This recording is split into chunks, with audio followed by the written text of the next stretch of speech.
Hello everyone. So I've been thinking a lot about what happened during Super Typhoon Tino. I mean, we all saw the videos that Cebu getting hammered by floods, landslides, so the whole community is crumbling down.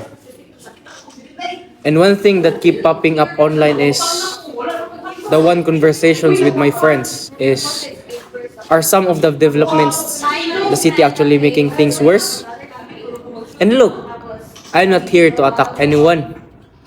But when people started talking about Monterrazas de Cebu and how the project might be contributing to flooding and landslides, I could not ignore it anymore.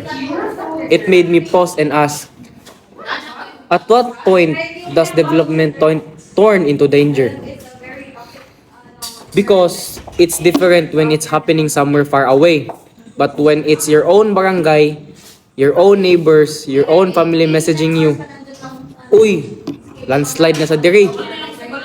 It hits different. And during Tino, we saw people saying the water came down faster, stronger, and some areas that did not normally flood suddenly did. And people start connecting the dots, right? Cut mountains, build roads, put concrete. We're so used to absorb water. And then we act surprised when nature fights back. So, it made me think, should a developer prioritize profit and innovation over ecological safety? And honestly, no. How can you? Profit is a number. Innovation is exciting. But lives, homes, communities, you cannot rebuild the trust way you rebuild a retaining wall. And things and this brings us to architects and engineers. People often think their job is just designing things and making sure buildings don't fall down, but it's bigger than that. They are literally shaping the environment.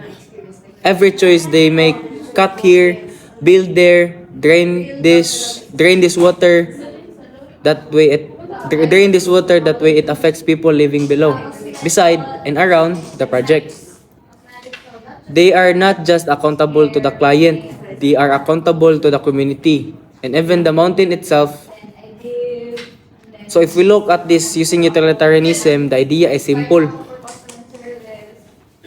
Choose the action that creates the greatest good for the greatest number. Nor, not the greatest revenue, not the greatest Instagrammable skyline, but the greatest good. So let us apply that if a project benefits a few wealthy investors but puts thousands of ordinary families at risk of landslides, that's not utilitarian, that is imbalance. That harms disguised as progress. But development is planned with strong engineering ethics, respect for the slope, proper drainage, honest to goodness, environmental studies, not just the ones you file but the ones you actually follow, then the good multiples or the good multiplies.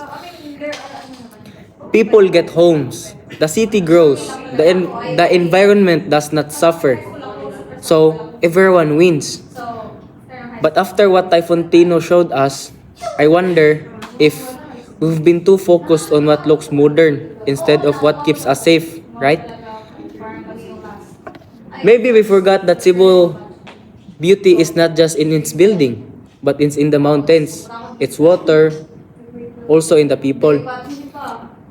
If utilitarianism is about maximizing good, then maybe the question is not how do we build more, right? Or maybe it's how do we build responsibly? How do we build responsibly so no one has to pay the price later? That's the main point there. So yeah, to be honest, I don't have all the answers, but I do know this. Oh no, okay. So to be honest, I don't have all the answers, but I do know this. Every disaster teaches us something. Tino made us realize our mountains are talking.